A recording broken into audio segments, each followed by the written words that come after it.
Posso chamar a atenção do Ramos? Ô, ministro Ramos, por favor, vamos prestar atenção. Muito obrigado. O senhor gostou? Tá. Senhores, bom dia. Essa reunião é por solicitação minha ao presidente da República, porque nós iríamos apresentar isso à imprensa, que não foi apresentada, e começaram uma série de especulações sobre esse plano de retomada. Então, eu solicitei ao presidente uma reunião com os ministros, porque o plano não vai ter efeito se todos os senhores não nos ajudarem, cada um na sua área, é claro. Tá? Na hora que nós precisarmos das pessoas para a coordenação do plano, o Ministério que não colocar uma pessoa realmente que seja envolvida e tenha capacidade para poder coordenar e executar, esse Ministério vai ficar mais fraco e aí o plano todo fica meio capenga. Tá?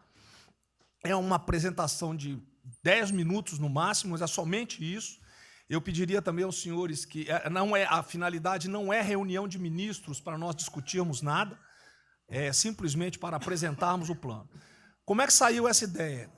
Eu estava conversando com diversos ministros, entre eles Rogério Marinho, o Tarcísio, inclusive o nome do plano, eu roubei de um plano do Tarcísio, né, Tarcísio? Né? Pedi autorização a ele, roubei. É um plano Marshall brasileiro. Né? E eu comecei a observar que tinha plano da Ministério de Desenvolvimento Regional, que a economia tem plano, que a saúde tem plano, e não estava havendo uma coordenação, uma sinergia. Então, esse foi o motivo dessa reunião aqui. Eu vou procurar ser bem breve e objetivo. Por favor, passa a primeira. Muito bom. Passou tudo, acabou. Então, vamos acabar. Você está no fim, está errado, cara. Porra. Passa a primeira. Muito bem. Os senhores podem observar o seguinte, eu conversei com o presidente, o problema, nós estávamos invertendo a questão de uma lógica de raciocínio. Nós temos um problema, né? Nós temos que ver quais são as consequências negativas desse problema. Todo mundo sabia, sanitárias e econômicas, ninguém tem dúvida, com reflexo em todos os ministérios. Mas o foco não é na solução do problema, o foco hoje, de uma maneira geral, é quem é o culpado. Né? E nós queremos recolocar, vamos dizer assim, readequar isso aí para como o governo deve reagir a este problema para achar uma solução para as duas consequências negativas que ocorrem. Próximo. Então, é um programa, o programa se chama Pro Brasil, tá? Dou crédito ao azar do Tarcísio foi ele ter conversado comigo. Eu gostei e roubei. Né? Pro Brasil é um programa para integrar, aprimorar ações estratégicas. Os senhores vão ver que o foco ele não é de governo, ele é de Estado. Eu estou tentando fazer uma projeção de 10 anos. Tá? Eu estou tentando, não, nós vamos ter que fazer isso aí. Para a retomada do crescimento socioeconômico em resposta aos impactos relacionados ao coronavírus. Tá? Pode passar, por favor. As dimensões do programa são essas aí. Ó, tá? Ele pega um modelo de governança, ele busca melhoria da produtividade, investimentos estruturantes e ações estratégicas do setor público. Vai. O programa se divide em duas etapas, ou duas partes. O Pro Brasil, deixa eu ver aqui que eu não estou conseguindo enxergar. Ordem e o Pro Brasil Progresso. Tá? O Pro Brasil Ordem, que você não imprimiu para mim, e eu agradeço. Ah, não, botou na página errada. Ele pega um arcabouço normativo, ele trata, essas são as medidas estruturantes dele. Vai ter que ter um arcabouço normativo, investimentos privados, segurança jurídica, jurídica e produtividade, melhoria no ambiente de negócios e mitigação dos impactos socioeconômicos. Na parte de investimento, ele foca em obras públicas, parcerias do setor privado. Esse programa também ele tem um foco na redução das desigualdades regionais. tá? Tem um foco na redução das desigualdades regionais. Ô, Cid, está com o dedo pé rápido aí. E... Só um segundo, por favor. Pode passar, por favor, Cid. Qual é a abrangência do programa? Os senhores podem observar que ele tem uma parte de infraestrutura, ele tem ações viabilizadoras e tem ações de apoio na lateral. Como é que é o nome mesmo? Facilitadoras. Então, observe, na infraestrutura, com foco particularmente nessas obras que estão paralisadas, esses investimentos que nós estamos perdendo, que estão paralisados. Ele pega infraestrutura de transporte e logística, desenvolvimento regional e cidades, pega energia, mineração, telecomunicações. No desenvolvimento produtivo, ele foca na indústria, agronegócio, serviços e turismo. Nas laterais, os senhores têm a parte de cidadania, capacitação, saúde, defesa, inteligência e segurança. Tem também cadeias digitais, indústria criativa e ciência. E nas viabilizadoras, que são transversais em toda a parte do programa, nós temos finanças e tributação, legislação e controle, meio ambiente e a parte institucional e internacional. Qual é por favor, o nosso time frame que nós estamos pensando aí? A estruturação do programa, eu preciso que os senhores... Nós vamos fazer uma reunião, como os senhores podem ver. É a primeira reunião do grupo de trabalho, tá? Com todos os ministérios envolvidos. Na sexta-feira agora, tá? Os senhores vão receber o horário. E aí nós teremos, de maio a julho, a estruturação do programa. De agosto a setembro, o detalhamento do projeto. A partir de outubro, implantação em larga escala, tendo um foco prioritário naquelas ações que tenham uma resposta mais imediata. Porque o brasileiro é o seguinte, na hora que nós lançarmos o programa, eles vão começar a cobrar resultado. Né? Então, eu tenho que ter alguma resposta para o público. E a efetividade dos processos e monitoramento, na realidade, não está no final, ele está durante todo o processo. Tá? Passa mais um, Cid, por favor. Não, volta um. Aí. O horizonte do programa, se os senhores observarem, nós estamos pensando num horizonte, né, até 2020, na verdade, até 2030. Tá? Mas uma primeira fase dele, ele é faseado até o final desse primeiro governo, mas com um planejamento que prossiga nisso aí.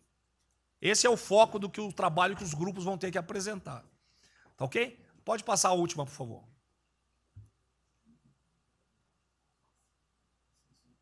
É sem som mesmo. Certo? Só um layout para os senhores.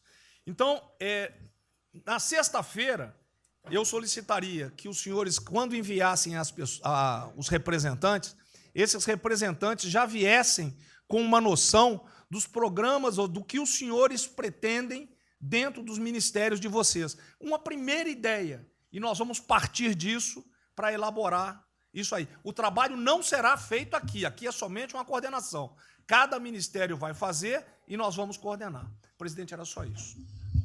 Vamos dar a palavra ao Paulo Guedes, que, com todo respeito aos demais, eu acho que é o ministro mais importante nessa missão aí. Eu queria fazer a primeira observação, é o seguinte, não chamem de plano Marshall, porque revela um despreparo enorme. Não, isso aqui foi só... Então, quando se falou em plano Marshall, Pro Brasil é um nome espetacular, 10 mil. Plano Marshall é um desastre, porque revela despreparo nosso. O plano Marshall, por exemplo, os Estados Unidos podem fazer um plano Marshall para nos ajudar. A China deveria financiar um plano Marshall para ajudar todo mundo que foi atingido. Então, a primeira inadequação, a gente tem que tomar muito cuidado, é o seguinte, é o plano pró-Brasil. Não se fala plano Marshall porque é um desastre, vai revelar a falta de compreensão das coisas. A segunda coisa é o seguinte, é super bem-vinda essa iniciativa para nos integrarmos todos. Agora, não vamos nos iludir.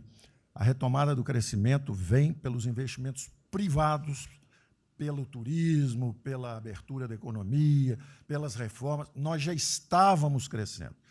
Voltar uma agenda de 30 anos atrás, que é investimentos públicos financiados pelo governo. Isso foi o que a Dilma fez 30 anos. Então, está cheio de gente pensando nessa eleição agora e botando coisa na cabeça de todo mundo aqui dentro. São governadores querendo fazer a festa, são, às vezes, ministros querendo aparecer, tem de tudo.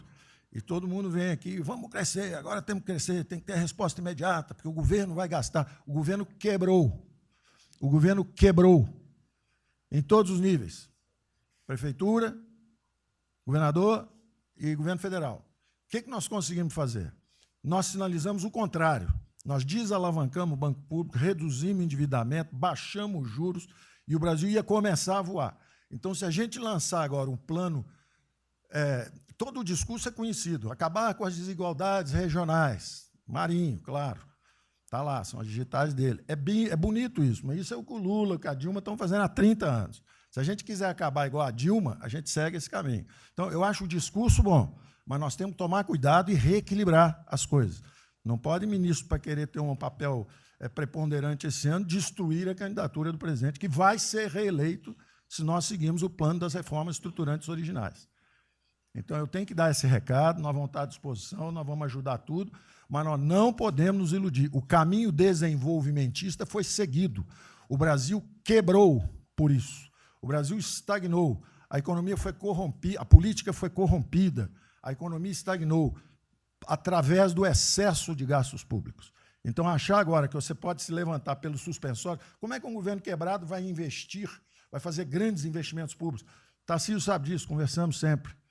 Tarcísio sabe o seguinte, quanto é que você consegue, Tarcísio, passar de 5 bi para quanto? Para 15, para 20, para 30? Multiplicou por 6. Quanto é que você consegue de investimento em concessões? 250. Tá certo? Então, ó, tem 100 bilhões vindo para saneamento, tinha 100 bilhões que viriam, as 17 maiores petroleiras do mundo viriam para a nossa cessão onerosa, 100 bilhões de cessão onerosa, 100 bilhões de mineração, 100 bilhões de saneamento, 230 bilhões de concessões, 500 bilhões. Cadê o dinheiro do governo para fazer isso? Não tem. Então, quem está sonhando é sonhador.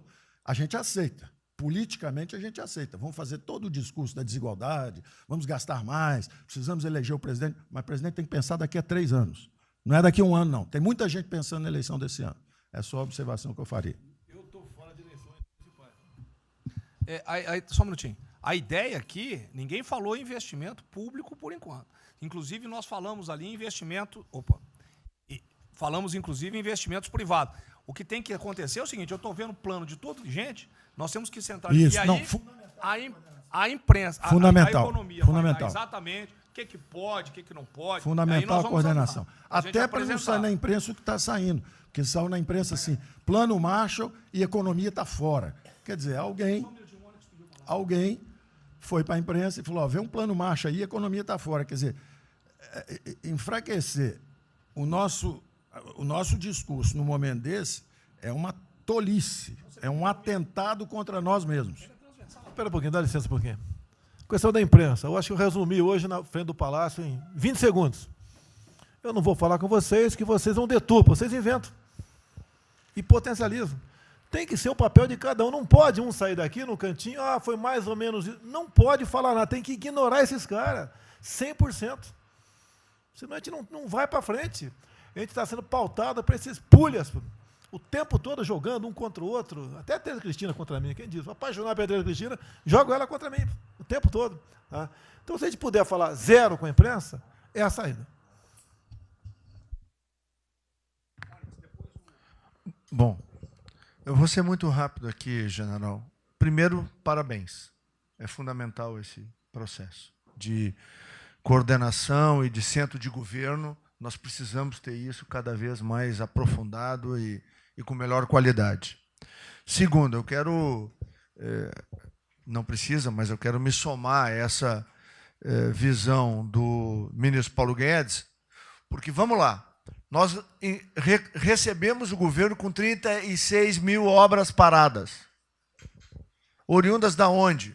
Do PAC. Só para lembrar. O Abraão tem não sei quantas mil creches. 3 mil creches paradas que somam nessas 36. Então, o que nós trouxemos para o Brasil e como é que nós começamos o ano. E eu vou lembrar, presidente, o senhor sempre disse, é muito triste ver um brasileiro chegar no exterior e ser recebido com o manto da desconfiança. Pois nós passamos, Paulo Guedes, o ano todo, Tarcísio, Tereza, Bento, o nosso ministro Marcos Pontes e outros, andando pelo mundo e fazendo o quê? Vendendo o Brasil. Terminamos o ano, lembra do número, 482 bilhões de investimentos para os próximos 20 anos. Uma boa parte, mineração, petróleo, por aí vai. Recebemos 90 bilhões de bônus de outorga. Nós temos 10 bilhões de dólares do governo da Arábia Saudita que precisa definir onde é que vai botar. Mas o príncipe autorizou. São 50 bilhões de reais, a dinheiro de hoje. Então, eu tenho convicção de que nós temos que continuar fazendo o que a gente vinha fazendo. Ou seja, aprofundando a participação da sociedade. Nós temos uma coisa emblemática aqui, que é a Lei da Liberdade Econômica, que pela primeira vez na história do Brasil, desde que o Brasil é Brasil, o cidadão diante do Estado tem razão até que o Estado prove ao contrário. Foi isso que fez os americanos, que há 200 anos atrás eram muito mais pobres do que nós, ser muito mais ricos do que nós. Então, o aprofundamento são sim das reformas, é sim ousar e ter uma reforma tributária que baixe imposto no Brasil, reduz a carga tributária, estou falando sério. A gente nunca discutiu isso entre nós, mas isso tem que caminhar para isso. Por quê? Porque aí nós damos fôlego à iniciativa privada para que ela faça o que tem que fazer e nós vamos ser mediadores desse processo, apenas. E sinceramente, eu acho que todo o nosso esforço nos próximos dias tem que ser como é que nós mantemos a nossa linha, porque nós terminamos o ano, ministro Ernesto, ministro Tarcísio. O senhor foi recebido na Federação das Indústrias Alemãs com um slide que mostrava a 163 com os caminhões atolados e a 163 pavimentada. E o presidente que coordenava aquele momento, eu estava lá lhe aguardando, voltando da Rússia, disse ao senhor, o que vocês brasileiros fizeram que nós não acreditávamos que vocês recuperaram a confiança e estão fazendo tantas transformações. Então, presidente, só para concluir, 100% nesta linha, mas que a gente não perca o foco original, porque por onde a gente estava caminhando, nós recuperamos a confiança externa e externa. Fomos acometidos de algo muito grave, que é uma doença, e que foi levado ao paroxismo da histeria, porque serve a interesses de muitos, os mais variados, eu não vou aqui detalhar. Mas, sinceramente, temos que rapidamente voltar ao que nós estamos fazendo, porque nós estamos no caminho certo, e a prova disso é que todo mundo voltou a olhar o Brasil com respeito. Bom, eu vou partir do princípio que todos que estão aqui são bem intencionados e querem o bem do Brasil. Tá? Então, não acredito em teoria da conspiração, nem que ninguém quer solapar os alicerces da República, nem abalar a administração do presidente Bolsonaro. Pelo contrário. E quero lembrar a todos que não existem verdades absolutas. Por favor, vamos refletir. O que está acontecendo hoje no mundo não tem parâmetro nos últimos 100 anos. O que está acontecendo hoje no mundo vai permitir, de acordo com a FMI, foi a previsão de uma semana atrás, de uma diminuição de quase 3% do PIB mundial, e no caso do Brasil, de mais de 5%. Não tem paralelo. Em situações extraordinárias, remédios extraordinários de forma circunstancial. Isso não significa que nós tenhamos a necessidade de implantarmos uma política permanente. O ministro Braga Neto está, na sua apresentação, ele estabelece, inclusive, um limite temporal e deixa claro que é uma política de Estado. O que eu peço é que nós tenhamos aqui as mentes abertas e que os dogmas, quaisquer que sejam eles, presidente, sejam colocados de lado nesse momento. Porque os governos do mundo, certamente, têm a capacidade de entender o que está se passando. E eu tenho visto governos extremamente liberais preparando programas de reconstrução, levando em consideração a necessidade de que o Estado Nacional passe a ter um papel diferente como tomador de risco nesse momento em que há uma queda abrupta da liquidez. O ministro Onyx fala com muita propriedade da Arábia Saudita, dos 10 bilhões de dólares. É bom lembrar, está aqui o ministro Bento, que está se pagando para se retirar petróleo do mundo. Os países vão utilizar suas respectivas liquidez para resolver os seus problemas de infraestrutura e de retomada das suas economias. Nós temos que ter segurança jurídica, senhor presidente. Respeito a contratos, senhor presidente. Capacidade de alavancar recursos privados com a inversão de recursos públicos, sim. É bom lembrar que eu tenho ouvido falar, não sei se é verdade, depois a gente vai colocar na ponta do lápis, que a gente pode chegar a 600 bilhões de reais esse ano de ajuda a empresas e a pessoas físicas. Recursos do governo federal, fruto de endividamento do governo, desse governo, que vai terminar o ano com um déficit 4, 5, 6 vezes maior do que estava precificado no início do ano. Caiu um meteoro sobre as nossas cabeças. Então, por favor, nós não podemos começar uma discussão com verdades absolutas e com dogmas estabelecidos ao longo de 100 anos, em função de uma catástrofe que se abateu sobre o mundo, e os governos de todo o mundo estão se debruçando sobre o assunto, entendendo que muda o papel do Estado. Senhor presidente, é bom lembrar que, quando houve a unificação da Alemanha, eu acho que esse é um fato histórico irrefutável, o Estado alemão entendeu e fez um pacto de que haveria necessidade de investir em capital humano e infraestrutura na Alemanha Oriental para diminuir desigualdades regionais. E esse é um pacto do Brasil. Essa pode ser uma catástrofe que vai nos afundar, ou pode ser uma onda para a gente surfar, uma alavanca para recuperar o país. Todos os países do mundo estão submetidos ao mesmo processo. Vai depender da nossa capacidade de termos uma opção clara de que forma vamos sair desse problema. Se vamos gastar 600 bilhões de reais para resolver uma situação que é emergencial e todos reconhecemos que é necessária, de darmos segurança à população, no caso alimentar, para evitarmos o caos, para diminuirmos a mortandade das empresas, muito bem, está correto, essa é a boa direção. Por que não 5%, 6%, 7% desse total, 10% desse total, em obras de infraestrutura? Por que não termos a capacidade de alavancarmos o emprego no momento em que a retomada, todos os economistas aqui reconhecem, vai ser muito lenta? Bom, eu só estou falando isso, presidente, para que nós possamos ter essa discussão sem dogmas, sem verdades absolutas, sem a preocupação de que as coisas continuam como eram antes. Não são como eram antes, aqui e no mundo inteiro. Era isso, senhor presidente.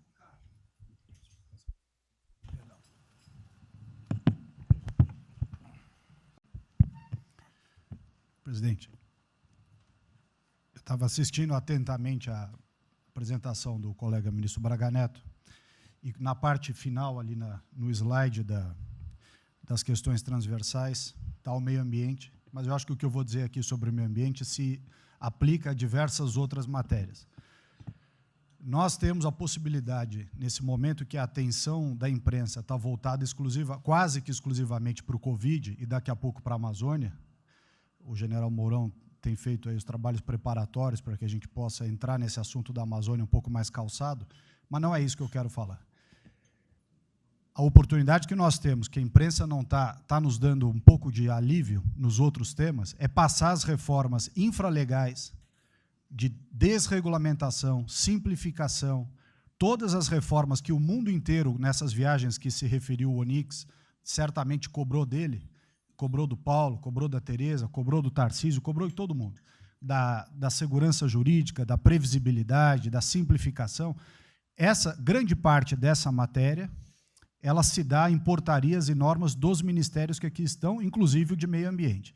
e que são muito difíceis, e nesse aspecto acho que o meio ambiente é o mais difícil de passar qualquer mudança infralegal em termos de instrução normativa e portaria, porque tudo que a gente faz é pau no judiciário, no dia seguinte.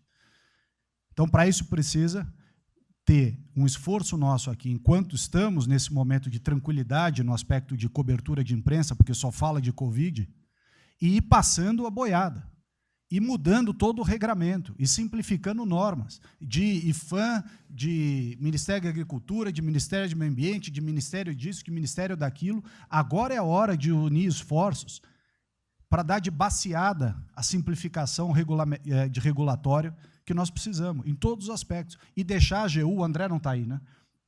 E deixar a AGU de stand-by para cada pau que tiver, porque vai ter. Essa semana mesmo nós assinamos uma medida a pedido do Ministério da Agricultura, que foi a simplificação da lei da Mata Atlântica para usar o Código Florestal. Hoje já está nos jornais dizendo que vão entrar com ações judiciais e ação civil pública no Brasil inteiro contra a medida. Então, para isso, nós temos que estar com a artilharia da AGU preparada para cada linha que a gente avança ter uma coisa. Mas tem uma lista enorme em todos os ministérios que têm papel regulatório aqui para simplificar. Não precisamos de Congresso, porque coisa que precisa de Congresso também, nesse fuzuê que está aí, não vamos conseguir aprovar.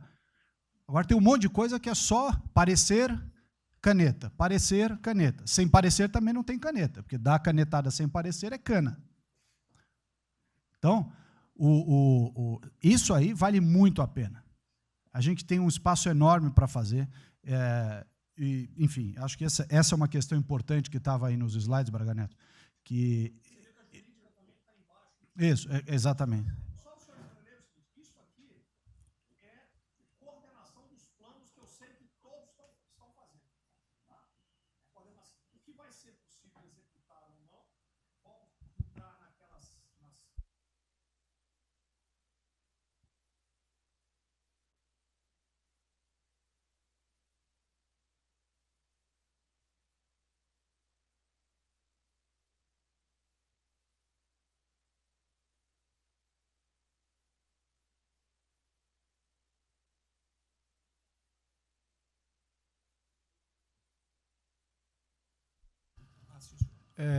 Me ligou agora de manhã o Eduardo Gouveia Vieira, da Firjan. Ele quer fazer uma videoconferência onde mais de 300 empresários do Rio, que é um pouquinho abaixo do potencial de São Paulo, para hipotecar solidariedade. A ideia que nós temos de reabrir o comércio. A desgraça que vem pela frente, eu acho que o Paulo Guedes está sendo até legal, hein, Paulo Guedes? Eu não sou economista, não. Vai ser uma porrada muito maior que você possa imaginar. Não sou apenas os informais. Eu acho que já bateu a 10 milhões de carteira assinada, foi para o saco. E os governos estaduais não têm como pagar salário dos caras. Não tem. Em maio, metade dos estados vai ter como pagar salário mais. A desgraça está aí. Eles vão querer empurrar essa trozoba para cima da gente, esse pessoal aqui do lado vai querer empurrar, e a gente vai reagir, porque aqui não é saco sem fundo. Tá?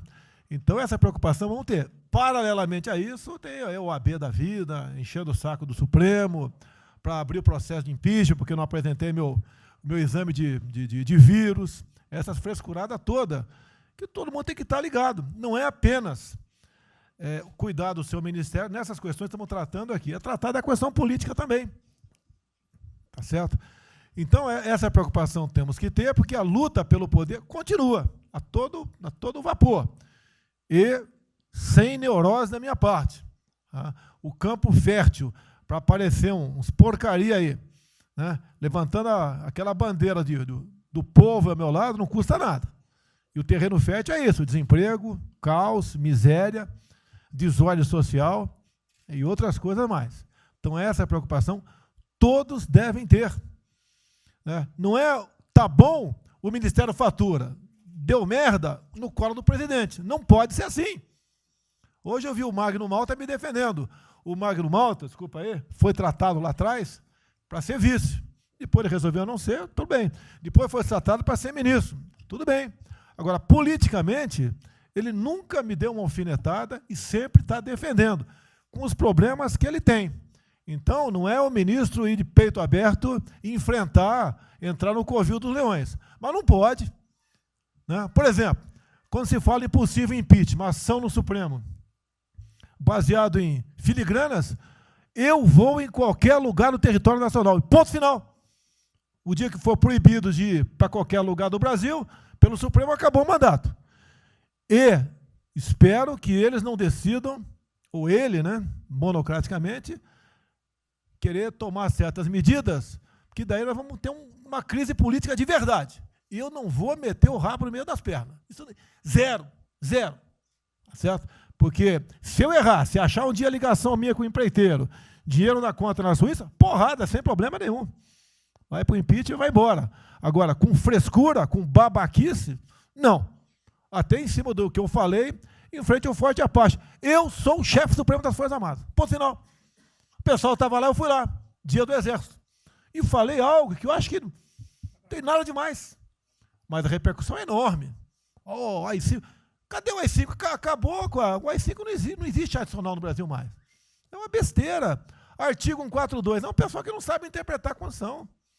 Agora, em cima disso, fazer uma onda, vamos ouvir deputados, empresários, sei lá o que for. Agora, quando a Câmara faz lá dentro uma homenagem a Che Guevara, a Mao Tse Tung e tudo mais, não tem problema nenhum. Quando o Partido Comunista do Brasil faz suas convenções e idolato lá, Fidel Castro, então não tem problema nenhum.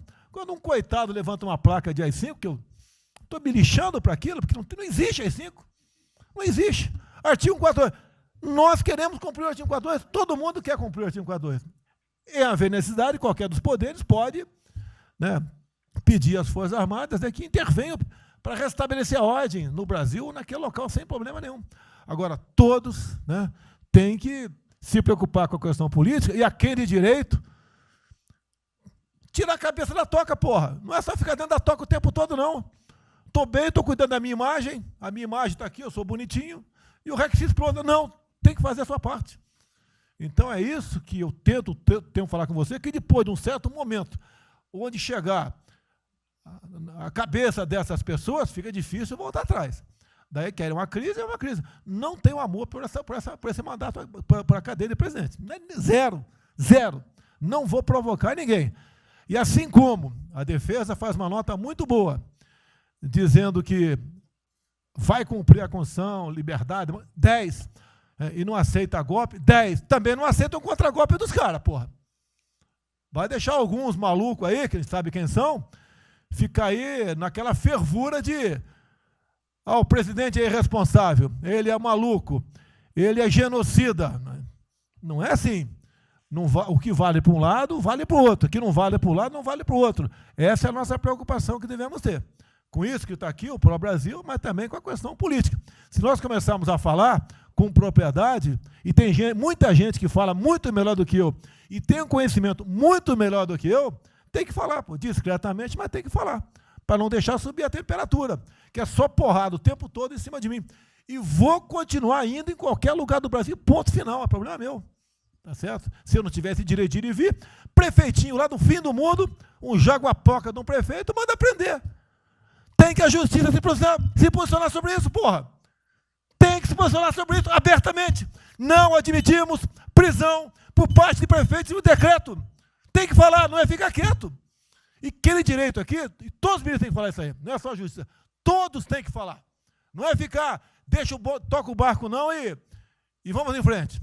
Tá? Então é isso que eu apelo a vocês, pô. Essa preocupação, acordem para a política e se exponham. Afinal de contas, o governo não só. E se eu cair, cai todo mundo. Agora, se tiver cair um dia, vamos cair lutando, uma bandeira justa, não para uma babaquice de exame antivírus, pô. Pelo amor de Deus, pô. Tá? Eu, até já bem claro, de uns 8 anos para cá, quando pedia farmácia de manipulação, um remédio qualquer, eu falava com o médico. Bota um nome de fantasia, porque se for o meu nome para lá, como sempre foi um cara manjado, né, tem 3, 4 que vão manipular lá o medicamento, pode me envenenar, pô. E assim é a mesma coisa a questão do vírus, entre outros. De acordo com o interesse, o cara dá negativo ou dá positivo. Depois que deu, vai para a contraprova, mas dá problema. E nós sabemos, tá certo, que nós temos um compromisso com a verdade. Eu jamais mentiria se não tivesse realmente um exame negativo. Jamais o emitir é negativo e deu positivo e vice-versa. Jamais. A verdade é acima de tudo. Então, é o apelo que eu faço a todos que se preocupem com política para não ser surpreendido. E eu não vou esperar o barco começar a afundar para tirar água. Estou tirando água e vou continuar tirando água de todos os ministérios. No cante é isso. A pessoa tem que entender. Se não quer entender, paciência, pô. E eu tenho o poder e vou interferir em todos os ministérios, sem exceção. Nos bancos eu falo com o Paulo Guedes, se tiver que interferir. Nunca tive problema com zero problema com o Paulo Guedes. Agora, os demais, vou. Eu não posso ser surpreendido com notícias. Eu tenho a PF que não me dá informações. Eu tenho as inteligências das Forças Armadas que não têm informações. A BIM tem seus problemas. Tem algumas informações. Só não tenho mais porque está faltando, realmente, temos problemas, aparelhamento, etc. Mas a gente não pode viver sem informação. Quem é que nunca ficou atrás da porta ouvindo que seu filho ou sua filha está comentando? Tem que ver, depois que ela engravida, não adianta falar com ela mais. Tem que ver antes. Depois que o moleque encheu os cornos de droga, não adianta mais falar com ele, já era. E a informação é assim. Eu estava vendo, estudando no fim de semana aqui, como é que o serviço chinês secreto trabalha nos Estados Unidos. Qual a preocupação nossa aqui? É simples o negócio. Ah, não deve falar publicamente. Deve falar como? Está todo mundo vendo o que está acontecendo?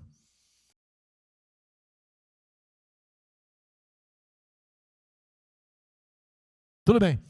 Tá. Você tira do porra, tu não tira. É uma realidade. Não adianta esconder mais, tapar o sol com a peneira. Em alguns ministérios, tem gente deles plantada aqui dentro. Então não quer brigar. Zero briga. Precisamos dele para vender? Sim, eles precisam também de nós. Porque se não precisasse, não estariam comprando a soja da gente, não. Precisam. E é um negócio, pô. E devemos aliar com quem tem alguma afinidade conosco, para a gente poder fazer valer a nossa vontade naquele momento. Não adianta se esconder aqui, depois tem um problema, daí liga para o tio, e fala, pô, cara, você me ignorou até hoje? Você só não me chamou de imperialista, igual a esquerdalha e o FHC falava no passado. No resto, agora não dá mais. Então, essa é a preocupação que temos que ter, a questão estratégica, que não estamos tendo. E me desculpe, o serviço de informações nosso, todos, são uma vergonha, que eu não sou informado. E não dá para trabalhar assim, fica difícil. Por isso, vou interferir. E ponto final, pô. Não é ameaça, não é uma extrapolação da minha parte, é uma verdade. Como eu falei, né? Dei os ministérios para os senhores, o poder de veto.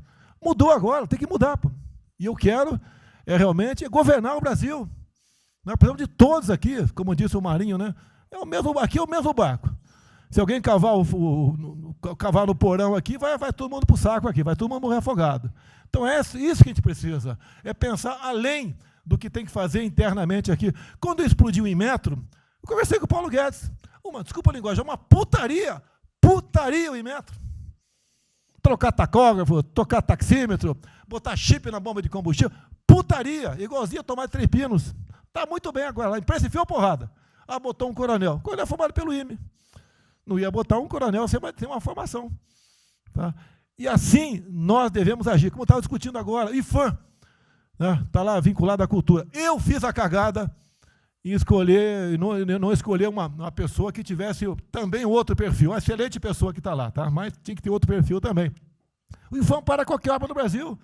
Compara do Luciano Hang. Encontra lá um cocô petrificado de índio, para a obra, pô. Para a obra. O que tem que fazer? Alguém no IFAM que resolva o assunto. E assim nós temos que proceder. E assim, cada hora, como eu falei da Tereza Cristina, que mudou uma instrução normativa, revogou uma instrução normativa, ajudou 400 mil pessoas no Vale do Ribeira, parabéns a ela. Assim são outras decisões. A questão de armamento, tá? As questões de... por quê? Espera aí. Senhor ministro da Justiça, por favor. Foi decidido há pouco tempo que não podia botar algema em quase ninguém. Por que estão botando algema em cidadão que está trabalhando, ou mulher que está em praça pública, e a justiça não fala nada? Tem que falar, pô. Vai ficar quieto até quando? Ou eu tenho que continuar me expondo? Tem que falar, botar para fora, esculachar. Não pode botar algema. Decisão do próprio Supremo. E vão ficar quietos até quando? Ficar humilhando o nosso povo. Por quê? Isso está crescendo. pessoal fica apontando para mim, votei em você para você fazer alguma coisa. Votei em você para você tomar decisões, para você brigar. E é verdade. Eu estou me lixando com a reeleição. Eu quero mais que alguém seja eleito, se eu vier candidato, tá? Eu quero ter paz no Brasil, mais nada. Porque se for à esquerda, eu e uma porrada de vocês aqui tem que sair do Brasil, que vão ser presos. E eu tenho certeza que vão me condenar por homofobia. 8 anos por homofobia. Daí inventam o racismo, como inventaram agora para o Von Traub. Desculpa o desabafo. Puta que eu pariu. O Von Traub pode ter falado a maior merda do mundo, mas racista? Vamos ter que reagir, pessoal. É outra briga. Tem que ser um governo com altivez. Se expor, mostrar que nós temos o povo do nosso lado. Que nós somos submissos ao povo. Nós queremos realmente, é como disse, se não me engano, Margaret Thatcher, né? Ou Reagan, não sei, para ser conduzido pela povo brasileiro, e ponto final. Onde o povo está, vamos estar junto. Eu não convidei ninguém para ir para frente do Forte Apache. Ninguém, zero. Estava na casa do meu filho, fiquei sabendo, vou para lá. A imprensa está falando agora que não sei, 2 ministros militares aí não aceitaram o meu convite. O dia que ou eu convido o ministro para o churrasquinho em casa, eu pago uma missão. Tá? Não sei, eu pago uma missão. A missão for absurda, o ministro falou, tchau, estou fora. Tá certo? Ou vai e fica puto, mas vai, pô. E jamais eu vou pagar uma missão escrota para quem quer que seja. Nem no quartel fazer isso com recruta, nem no quartel. Tá certo? Quem dirá o nosso convívio aqui, que é muito bom, partir para essa linha. Não estamos em desespero, nós estamos bem. Não somos acusados de desvio, de corrupção, nada, está zero. Temos problema pela frente, vamos tentar solucionar. Eu tenho conversado com vários ministros. E vamos solucionar, porque o destino do Brasil está na mão desse grupo privilegiado que está aqui. Eu não seria nada sem vocês. Vocês não seriam ministros sem eu. Duvido, dificilmente alguém ia ser ministro tivesse uma Haddad aqui, eu duvido. Poderia aceitar por alguns dias, né? Depois ver a sacanagem que ia ser, não ia ser diferente do que foi os 2 anos anteriores do PT, né? Ia pedir para sair. Então, um apelo para vocês, todo mundo se preocupa com o futuro do Brasil, com a questão política. Criticar um ato de uma pessoa ou outra não é criticar o Congresso ou de criticar o Supremo Tribunal Federal. Quem não ficou revoltado, viu? O Moro ficou revoltado com a liberdade desse pessoal. Por causa de vírus, botou esse estuprador para fora. Imagine se tivesse estuprado uma filha nossa, um filho da puta desse posto de liberdade. Agora temos que colocar no lugar dessas pessoas, desse pai que teve a filha estuprada, e o vagabundo foi posto na rua. Uma decisão, foda-se quem seja, tem que jogar pesado em cima disso. Não é um desabafo, pessoal, é uma realidade. O nosso barco está indo, mas não sabemos ainda, no momento, dado o último caso, vírus, para onde está nosso barco. Pode estar indo em direção ao iceberg. A gente vai para o fundo. Então, vamos se ligar, vamos se preocupar. Quem de direito se manifesta com altidez, com palavras polidas, tá? Mas coloca uma posição. Porque não pode tudo, vem para a minha retaguarda, tudo. Tá? E vocês têm que apanhar junto comigo, logicamente, quando tiver motivo para apanhar, ou motivo para bater.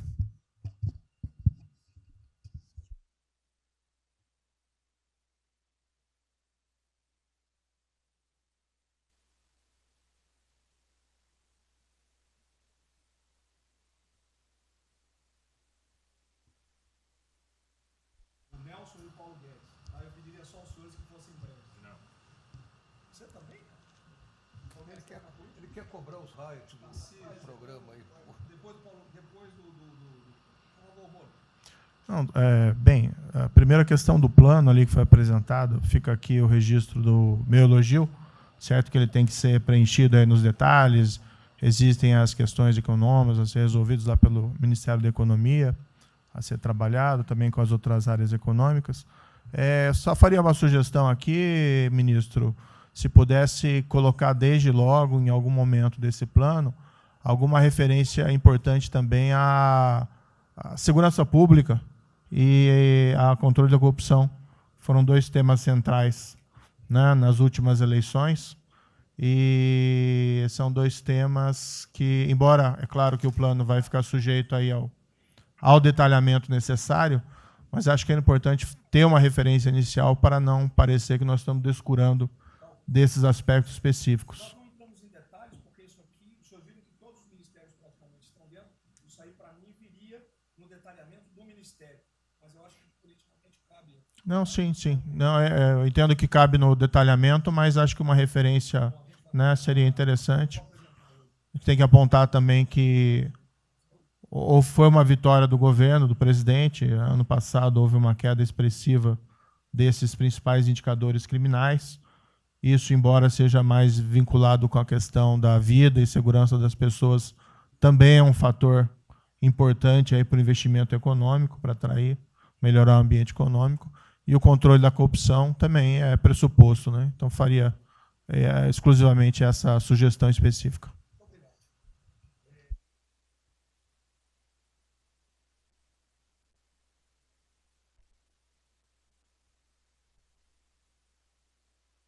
Para a gente começar a falar do dia seguinte, o próprio ministro Guedes, nas discussões que temos tido nas últimas semanas, tem nos orientado: o BNDES foca na reconstrução, foca no dia seguinte, porque a crise de saúde vai demorar alguns meses e a reconstrução muito mais meses do que isso. Então, é muito oportuno a gente já começar a discutir isso. Segundo, aqui eu subscrevo as palavras do ministro Salles. O que a gente tem observado nos projetos e concessões e etc., uma parte crítica a essa legislação ou funcionamento da máquina pública. É um momento muito oportuno para a gente aproveitar isso, e isso faz uma baita diferença no preço de um projeto, na velocidade, faz muita diferença. Então, subscrevo aqui as palavras do ministro Salles. E, por último, ministro, quando eu assumi o banco em julho, o banco estava montado como uma fábrica de empréstimo, e o banco, durante 15 anos, foi uma fábrica de empréstimo. De julho até hoje, a gente fez uma reestruturação completa no banco, montando o que eu acredito hoje ser já o maior banco de investimento do Brasil em pessoas, e um banco de investimento de serviços focado em planejamentos econômicos setoriais e estruturação de projetos. Tá? O banco já está atuando dessa forma. Temos um vasto conhecimento setorial, um vasto conhecimento de planejamento, já está rodando a contento. E esse BNDES de hoje se parece muito mais com o BNDES de 20 anos atrás, que era o BNDES que planejava e estruturava esses projetos para o Brasil. Então, eu queria colocar aqui à sua disposição, que nos use, estamos a serviço. Então, o que o senhor achar adequado e razoável, tanto no fornecimento de informações, mas como também nesse planejamento, na coordenação, temos já um modus operandi, uma estrutura que é plug and play. Se o senhor quiser usar, já está pronta para rodar para esse tipo de mapeamento e estruturação de projeto. Então, por favor, sinta-se bem à vontade de nos usar integralmente aqui na coordenação desse projeto, caso o senhor entenda adequado. Tá?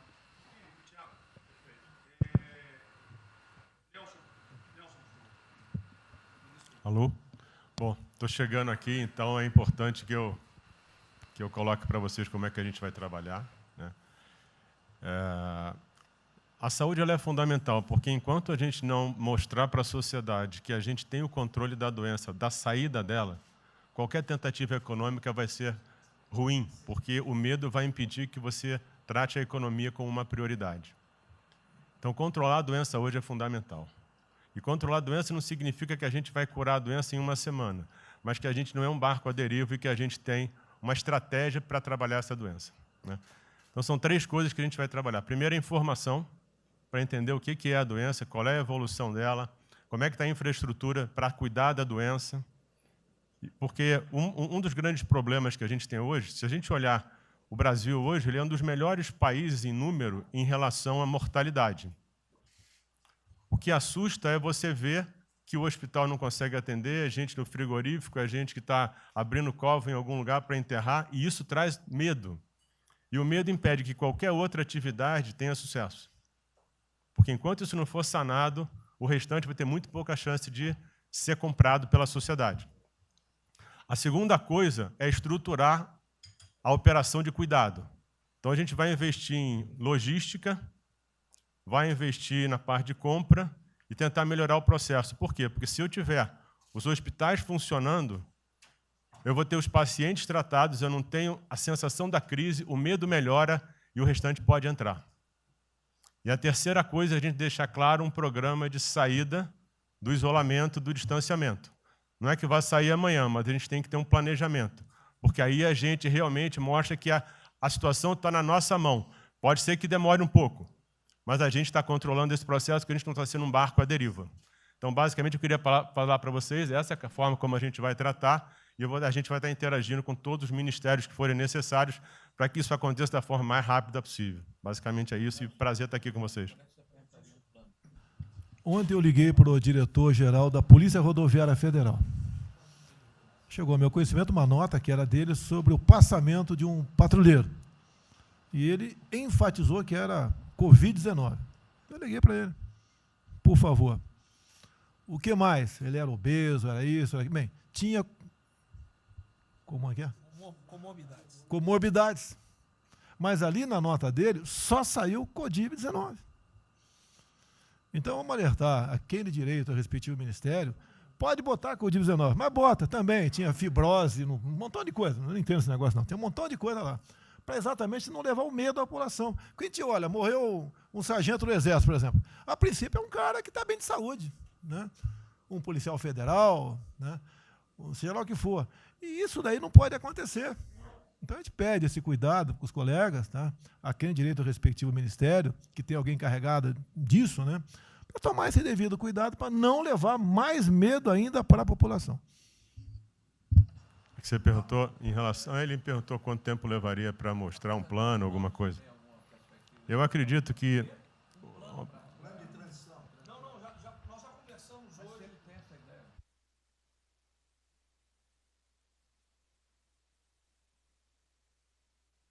A gente está trazendo um reforço para poder acelerar esse processo, porque, na verdade, a gente está correndo contra o tempo.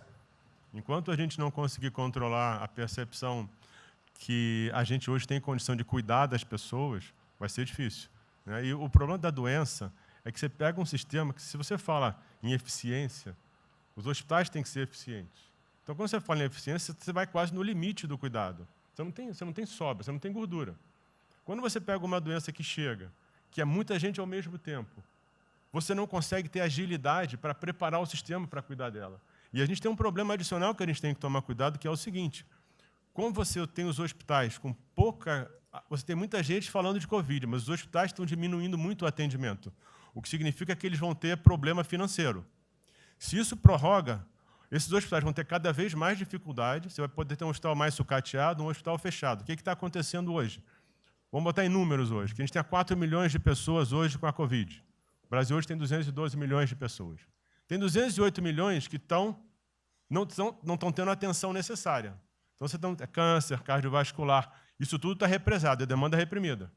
Quando você controlar a Covid, o não Covid vai chegar com tudo. E você pode pegar uma estrutura sucateada. Aí você só vai transferir o problema de medo, que vai ser o medo da Covid para o medo da não Covid. Então, a gente tem que estar preparado para isso tudo. Então, não é só trabalhar o curtíssimo prazo, a gente tem que preparar para essa segunda fase que vai chegar também. Isso tudo a gente está fazendo, só para vocês saberem que a gente está pensando nisso tudo, só para vocês saberem que está tudo trabalhado.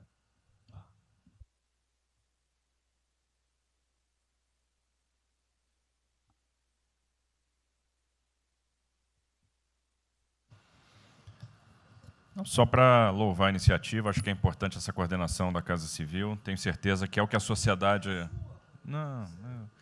A sociedade espera isso de nós. A boa notícia é que a gente vem conversando com os investidores, eles estão interessados no nosso programa de concessão. É claro que a gente vai ter que ajustar alguma coisa nos projetos em função da percepção do nível de risco, e a gente vai fazer isso calibrando taxa de retorno, monitorando melhor agora a questão da demanda, né, reestimando demanda nos projetos, mas a gente tem certeza que os projetos vão sair. Qual o cuidado que a gente tem que ter? A gente fala em 250 bi de investimentos, só que concessão funciona o seguinte: o que a gente contratar agora vai gerar investimento em 2023, 2024. Não é imediato. E a gente vai precisar de fazer alguma coisa imediata. E aí tem que ter a inteligência, porque também não adianta. Ministro Paulo, me dá lá 30 bi por ano. Eu não vou gastar, eu não vou usar. Eu não vou ter condição de fazer, de usar isso, né? Porque nos períodos áureos lá que a gente executou mais, a gente consegue ali ter uma capacidade operacional de executar 13, 14 bi, não mais do que isso. E a gente já tem 8 de orçamento por ano. Então, no final das contas, a gente fazendo as contas e vendo o que nós já temos de projeto pronto, o que é necessário, que agrega valor imediato. É 135 Maranhão lá, que leva a safra para o Porto de Itaqui, que se acabou. Ali eu posso fazer uma intervenção imediata. E do que a gente vai falar? Eu estou falando de pegar os 8 que a gente tem e agregar mais 3, mais 4 por ano. É essa a conta. E eu acho que isso é realmente necessário para gerar emprego, para dar a resposta que a sociedade está querendo e conjugando isso com o investimento privado. As duas coisas têm que andar junto, né? E aí nós vamos dar o bom retorno. A gente está vendo aí o esforço que o BNDES está fazendo, acho que está fazendo um trabalho magnífico, trazendo o banco, trazendo o privado, o sindicato de bancos, para assumir uma responsabilidade que é deles também. O Banco Central injetou um monte de liquidez aí no sistema, para o dinheiro não ficar empossado, e aí preservando o caixa para atuar, né, nesses projetos de infraestrutura que vai ser fundamental. Então, eu acho que é essa linha que nós precisamos ter, né? E tivemos aí 2 caras aí na história recente que pegaram terra arrasada e entraram para a história. Um foi o Roosevelt, o outro foi o Churchill. O terceiro vai ser o Bolsonaro.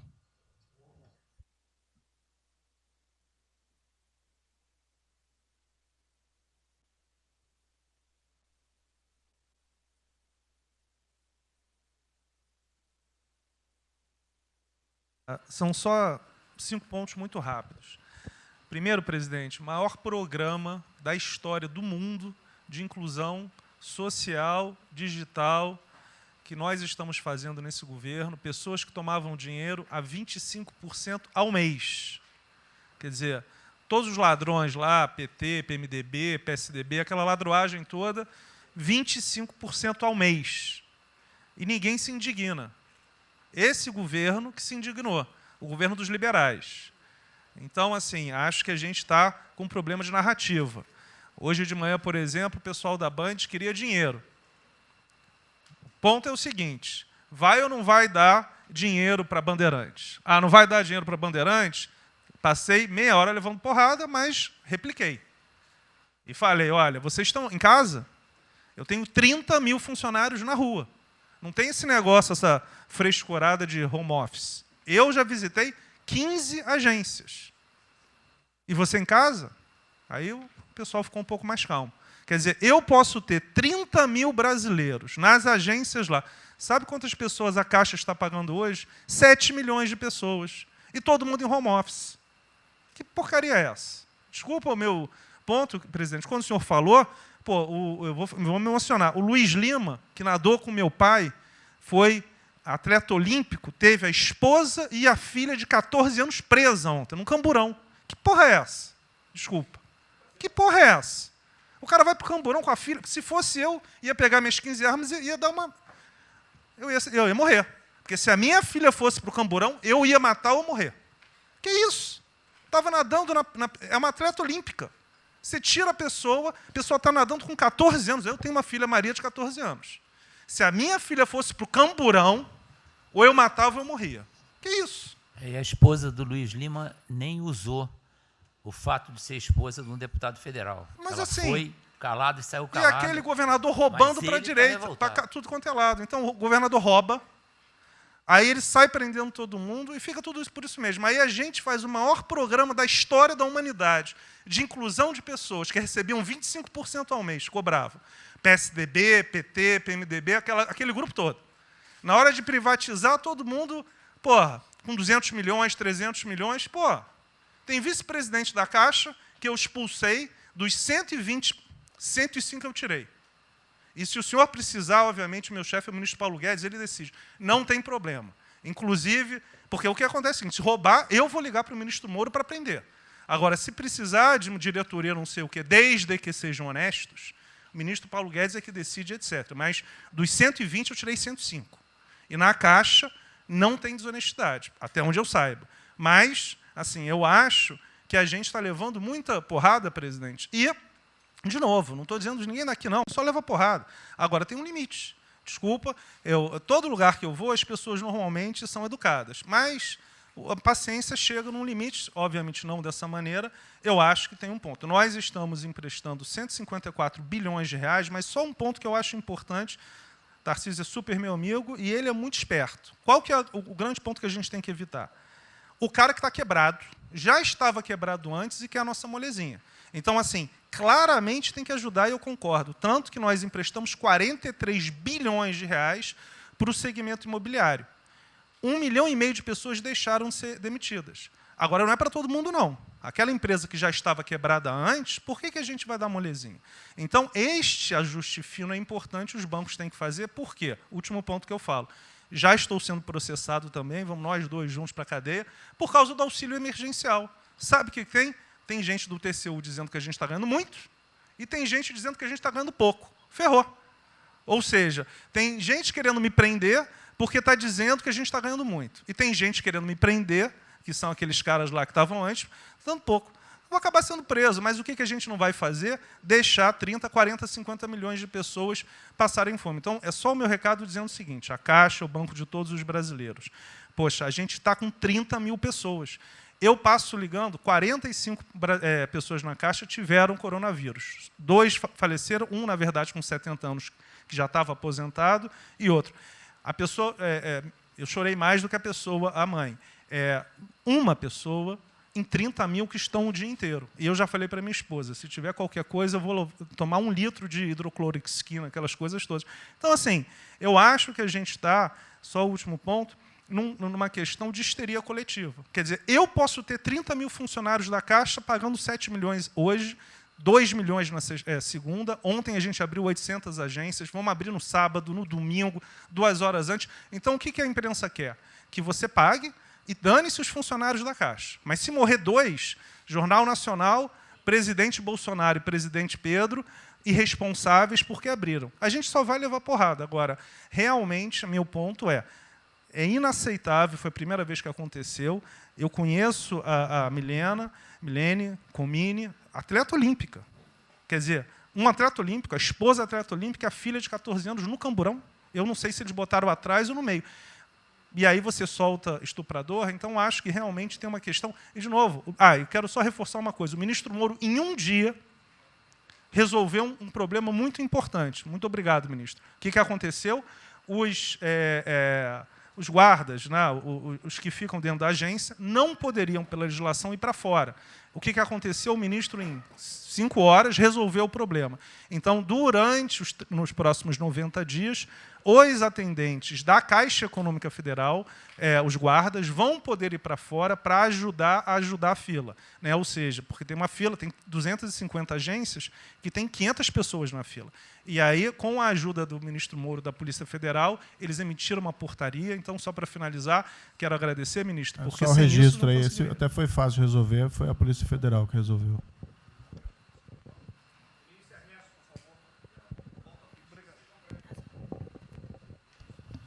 Muito obrigado, ministro. Rapidamente, sobre o plano. A dimensão internacional do plano, evidentemente, é fundamental, já está ali contemplada. Eu queria mencionar o seguinte, eu acho que é fundamental que essa dimensão internacional não seja simplesmente uma adaptação nossa ao cenário internacional, mas que ela leve em conta a capacidade que o Brasil hoje tem de influir no desenho de um novo cenário internacional. Eu estou cada vez mais convencido de que o Brasil tem hoje as condições, tem a oportunidade de se sentar na mesa de 4, 5, 6 países que vão definir a nova ordem mundial. Outro dia, na conversa do presidente com o primeiro-ministro da Índia, o indiano disse que vai ser tão diferente o pós-coronavírus do pré quanto o pós-Segunda Guerra do pré. E eu acho que é verdade. E assim como houve um Conselho de Segurança que definiu a ordem mundial, 5 países depois da Segunda Guerra, vai haver uma espécie de novo Conselho de Segurança, e nós temos, dessa vez, a oportunidade de estar nele e acreditar na possibilidade do Brasil influenciar e ajudar a formatar um novo cenário. E esse cenário, eu acho que ele tem que levar em conta o seguinte, estamos aí revendo os últimos 30 anos de globalização, vai haver uma nova globalização. O que aconteceu nesses 30 anos? Foi uma globalização cega para o tema dos valores, para o tema da democracia e da liberdade. Foi uma globalização que, a gente está vendo agora, criou um modelo onde, no centro da economia internacional, está um país que não é democrático, que não respeita direitos humanos, etc. Né? Essa nova globalização, acho que não pode ser cega. Né? Tem que ser uma globalização, tem que ser uma estrutura que leve em conta, claro, a dimensão econômica, mas também essa dimensão da liberdade, dos valores. E, da mesma maneira, acho que o plano está apontando para isso, na nossa dimensão nacional, também não pode ser um plano cego para essas dimensões do daquilo que nos traz, né, que traz o projeto do presidente, que é não simplesmente a eficiência, a pujança, o crescimento econômico, mas a liberdade, o combate à corrupção, a reinvenção de um Brasil livre, de um Brasil livre dessas mazelas que nós conhecemos. Obrigado.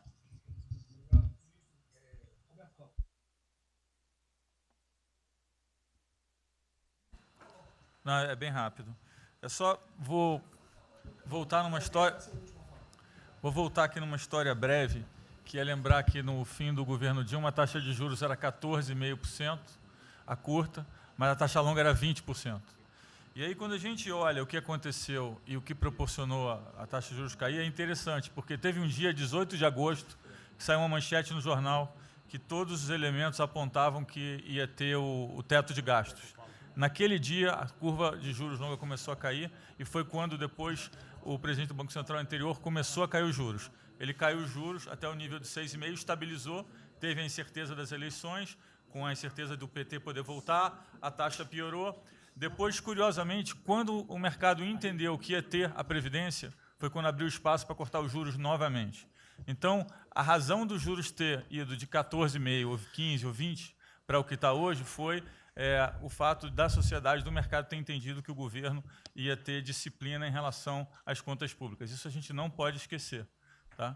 Se me permite, Roberto, então você está dizendo aí que não só a Selic, bem como a taxa longa, nós devemos basicamente a PEC do teto, é isso? Isso. Okay. Estou dizendo exatamente isso.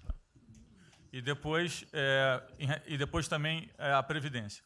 Então, dito isso, eu acho que é importante a gente passar essa mensagem. Um outro tema só, aí em relação ao plano, 3 pontos só que eu acho importante. A gente tem feito reuniões entre os banqueiros centrais de vários países do mundo quase todas as semanas. E eu acho que tem 3 pontos que são importantes. Primeiro, existe um consenso hoje que o mundo privado está com muito medo de tomar risco. Então, que não vai ter como ter uma saída rápida sem que o governo não entre de alguma forma tomando risco, porque o mundo privado está com medo de tomar risco pelo fator medo, que é o fator que o doutor mencionou, que eu acho que é muito importante. Se amanhã você permitir todo mundo ir no estádio de futebol ver um jogo, será que todo mundo vai sair de casa e vai?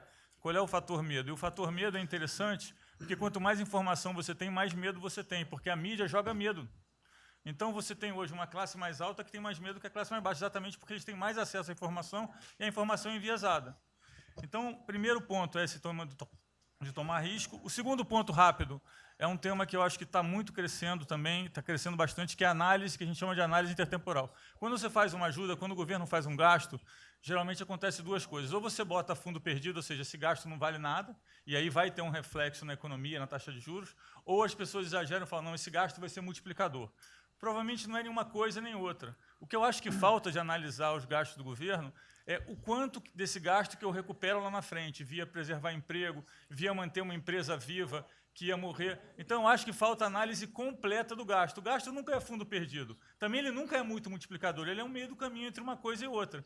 E o que eu acho que falta é a análise de eu vou gastar tanto e esse gasto vai ter essa efetividade. Por exemplo, existe uma percepção do mercado que dinheiro para governador e prefeito é dinheiro jogado fora. Pode ser que seja mentira, mas existe essa percepção hoje.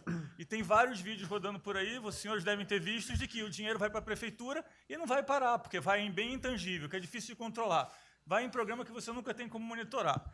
Então, acho que é importante esse tema de fazer essa análise intertemporal, de ver realmente qual é a eficiência do gasto. E, por último, último ponto, conversando com investidores, a gente tem feito isso, inclusive nós fizemos uma conversa, 2 bancos centrais com investidores, inclusive de infraestrutura, e o problema principal que aparece em toda a conversa no Brasil, do investidor privado, é que, no passado, toda vez que o investidor privado entrou, teve muita sacanagem. O tema da governança é super importante. Então, eu estava conversando com o Marinho, a coisa mais importante desse projeto, na minha opinião, é garantir que a governança é boa, para o investidor privado ter certeza que ele vai estar junto com o governo, ou ele vai estar em grande parte tomando risco, às vezes o governo vai tomar um pouquinho, mas que é uma coisa que ele não precisa se preocupar na frente com a governança. E o jeito de melhorar a governança é colocar agentes internacionais que fazem governança mundial. A gente conversou um pouco sobre isso, é só isso. Obrigado. Obrigado. Ministra Damares, por favor. Perdão, Marcelo já falou? Não. Ministra Damares. Ministro, parabéns pela ideia, mas eu preciso lembrar e eu preciso fazer sempre isso para que a gente não perca o foco, a questão de valores, ministro. Esse governo tem o pilar dos valores. Não se pode construir nada neste governo sem a gente trazer valores. Nós estamos sabendo, e a gente está falando o tempo todo, que nós não seremos mais os mesmos depois dessa pandemia. O mundo não será mais o mesmo, nós não seremos mais o mesmo, e nós vamos ter que fazer uma revisão de políticas públicas no mundo todo e no Brasil. Nós vamos ter que nos reinventar, com certeza. Neste momento, o que nós estamos vendo aqui no nosso comitê? Nós estamos buscando dados e não estamos encontrando dados. Nós recebemos um governo que não tinha dados, os dados que nós tínhamos eram falsos, mentirosos, um Brasil de achismo, um Brasil de talvez, eu acho que talvez sim, talvez não. Políticas públicas construídas até agora nessa nação em cima de talvez e de achismo. Nós vamos ter que rever muita coisa. É um país plural. Quando a gente foi buscar os povos tradicionais agora para a gente construir o enfrentamento ao coronavírus, nós descobrimos, ministros, que nós temos 1.300.000 ucranianos no Brasil e ninguém nunca falou de ucranianos para nós no Brasil, com a sua cultura totalmente preservada no Brasil. Nós estamos com 1.500.000 ciganos e eu falava de 1.300.000 e são 1.500.000 ciganos. Nós estamos... Então, presidente, nós vamos ter que rever muita coisa na aplicação das nossas políticas públicas no Brasil. Os nossos seringueiros são em números maiores do que a gente imagina no Brasil. Então, tudo que nós formos construir, nós vamos ter que ver, ministro, a questão dos valores também. Os nossos quilombos estão crescendo e os meninos estão nascendo nos quilombos e seus valores estão lá. Então, tudo vai ter que ver a questão dos valores. E quando eu falo valores, ministro, eu quero dizer para o senhor, nós estamos com quase 80.000 idosos em abrigos no Brasil. Eu me surpreendi com números. Nós estamos com quase 60.000 crianças em abrigos no Brasil. Os números estão me surpreendendo. E eu estou com um número absurdo de mulheres também em busca de abrigos por causa de violência. Então, tudo isso tem que vir para este pacote. Nós vamos ter que fazer algumas revisões de políticas públicas no Brasil. Então, por favor, ministro, coloque aí a questão de valores. E quando eu falo valores, aí eu quero olhar para o nosso novo ministro aqui da Saúde e dizer, ministro, valores estão lá no seu ministério também. Neste momento de pandemia, a gente está vendo aí a palhaçada do STF trazer o aborto de novo para a pauta. E lá estava a questão de as mulheres que são vítimas do Zika vírus vão abortar. E agora vem no coronavírus. Será que vão querer liberar que todos que tiveram coronavírus poderão abortar no Brasil? Vão liberar geral? O seu ministério, ministro, está lotado de feminista que tem uma pauta única, que é a liberação de aborto. Quero te lembrar, ministro, que está chegando agora, este governo é um governo pró-vida, é um governo pró-família. Então, por favor. E aí, quando a gente fala de valores, ministro, quero dizer que nós estávamos, sim, no caminho certo. A gente não precisa reinventar muita coisa, não. E eu quero citar aqui o exemplo da política indigenista, como este governo estava construindo. Todo mundo começou a dizer, a esquerda começou a falar, que o coronavírus iria dizimar os povos indígenas no Brasil. O primeiro óbito, dia 12 de abril, sabe o que é isso? A forma como nós estávamos conduzindo a política indígena no Brasil. Primeiro óbito, dia 12 de abril. E eu fui lá para a Amazônia, em Roraima, junto com o presidente da FUNAI e o secretário nacional de saúde indígena, para acompanhar o primeiro óbito. A forma como a gente conduziu deu muito certo. Vamos ter que melhorar? Vamos ter que melhorar. E por que nós fomos lá, presidente? Porque nós recebemos a notícia que haveria contaminação criminosa em Roraima, em Amazônia, de propósito, em índios, para dizimar aldeias e povos inteiros para colocar nas costas do presidente Bolsonaro. Eu tive que ir para lá com o presidente da FUNAI e me reuni com os generais da região e o superintendente da Polícia Federal para a gente fazer uma ação ali meio que sigilosa, porque eles precisavam matar mais índio para dizer que a nossa política não estava dando certo. Então, o que a gente estava fazendo estava dando certo, o que nós estamos fazendo está dando certo. Então, aqui, general, todo o nosso trabalho que envolve políticas de valores precisa estar aqui no Pró-Brasil. E aí, presidente, só para encerrar, eu quero dizer para o senhor que a sua angústia tem razão de ser. Nunca houve tanta violação de direitos no Brasil como neste período. Direitos fundamentais foram violados. No nosso Disque 100 tem mais de 5 mil registros, ministros, de violação de direitos humanos. Mas o senhor tem uma ministra de Direitos Humanos e uma equipe muito corajosa. São mais de 5 mil procedimentos e ações que estão sendo construídos. Governadores e prefeitos responderão processos. Idosos estão sendo algemados e jogados dentro de camburões no Brasil.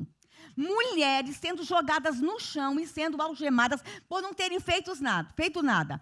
Nós estamos vendo padres sendo multados em R$90 mil porque estavam dentro da igreja com 2 fiéis.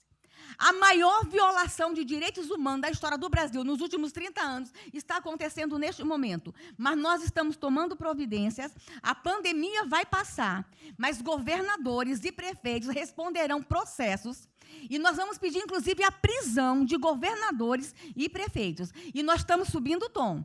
E discursos estão chegando. O nosso ministério vai começar a pegar pesado com governadores e prefeitos. Nunca vimos o que está acontecendo hoje. Se eles falavam que nós éramos violadores de direitos, eles estão. Inclusive, o governador Wellington, agora, ontem, determinou que a polícia poderá entrar nas casas. Vocês não imaginam o que ele vai fazer. Poderá entrar assinou. A polícia poderá entrar na casa sem mandato. Então, assim, as maiores violações estão acontecendo nesses dias. Então, nós estamos fazendo enfrentamento, mais de 5 procedimentos, o nosso ministério já tomou iniciativa e nós estamos pedindo, inclusive, a prisão de alguns governadores. Então, está aí algumas respostas. Valores, por favor. Valores. Ministro Damares, houve aqui uma apresentação, uma representação do ministro Paulo Guedes, que a senhora vai receber mais dinheiro. Até que o menos recebe é ela. Que menos recebe é ela. Obrigada. Ministro Marcelo, por favor. Obrigado, vou ser bem breve também. Primeiro, parabenizar o ministro Braga Neto pelo Pro Brasil. Eu queria só deixar uma coisa seguinte, eu fico meio... Não é trabalho meu, hein? É trabalho da equipe e eu roubei ideia de um bando de gente aqui. Eu roubei ideia aqui, ali, eu roubei ideia, tá? Eu aproveitei a ideia, eu só coordenei. Um cronograma importante do projeto. Obviamente, todos os ministérios, como o Ministério do Turismo, também já estamos finalizando até amanhã esse programa de retomada. E, presidente, o turismo, obviamente, ele tem uma importância muito grande para a economia, o Paulo Guedes sabe disso, mais de 8%, ou seja, quase 10% do PIB nacional é turismo. E o presidente falou que vai extinguir o ministério porque o turismo acabou. Agora precisa do ministério mais do que nunca, presidente. O turismo ele vinha numa crescente muito importante. O ano de 2019 cresceu 2,6%, enquanto a economia cresceu 1%. Gerou 163% a mais de emprego do que o ano de 2018. E, obviamente, no meio dessa pandemia, foi o primeiro a ser impactado e de forma brutal. O Rogério Marinho sabe bem disso e nos ajudou muito aí.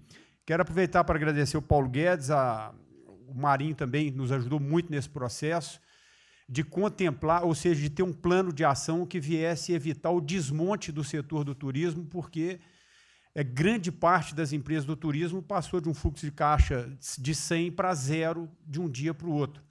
Então, ações como a suspensão de contrato de trabalho, o ministro Moro também, agradeço, teve uma ação fundamental para o setor, que foi uma medida provisória que contemplasse ambas as partes, tanto o consumidor quanto as empresas, através da Senacom, o que impediu judicializações em massa, porque aquela pessoa que comprou o ingresso de um show ou um pacote turístico, ela, se fosse para cima das empresas ainda para pedir o reembolso de imediato, isso seria catastrófico, geraria mais desemprego ainda. Então, essa medida provisória garantiu que as empresas pudessem ter um fôlego, um prazo aí de até 12 meses para fazer esse reembolso. Um terceiro ponto foi a questão dos créditos, que está terminando de ser fechado junto ao BNDES. Agradeço muito aí também o Montesano, a Caixa Econômica também, o Pedro, o ministro Paulo Guedes, que o entrave maior estava na questão das garantias, mas a gente está conseguindo finalizar esse modelo de crédito para contemplar a todos, desde o MEI ao micro, pequeno, o médio, o grande empresário no Brasil do setor turismo. O setor, presidente, ficou muito feliz, se sentindo contemplado com todas essas ações e medidas por parte do governo federal. Então, o setor do turismo no Brasil fizeram cartas com as principais associações agradecendo a postura do governo federal em relação a isso. Eu quero, presidente, falar um assunto aqui que talvez seja muito polêmico, mas eu acho que é importante esse debate nesse momento. Aí eu falo também para a ministra Damares, que eu sei que é uma pauta muito sensível também a ela, que é a questão, presidente, porque o Ministério do Turismo agora tem que ter um planejamento, um plano de atração de investimentos, que é o que gera emprego, renda, é o que ajuda, obviamente, a economia do Brasil.